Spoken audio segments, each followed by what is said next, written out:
And next time, girls, kailangan nyo lang mamili ng mga animals or pet na may sounds. Na may sounds po Pag nabanggit na po ng isa sa inyo, bawal na pong maulit. Alright, ma'am. Pet or animal po? Alright, sound. Iyaw, dalaga yung pusa. Ano po yung kinakamot niyo, ma'am? Kailangan po ng suyot? Ay, hindi.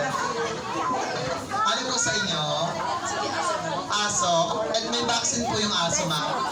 Ay, ako na lang. Layo ka konti. Layo ka konti. Ano po ang sound? Paano yung sa inyo? Nakakatakot pala yung sa'yo, te. Sa inyo po? May pinaparinggan? Wala. Ano po ang sound, sampit? Parang wala natulog yung babo. Sa inyo po?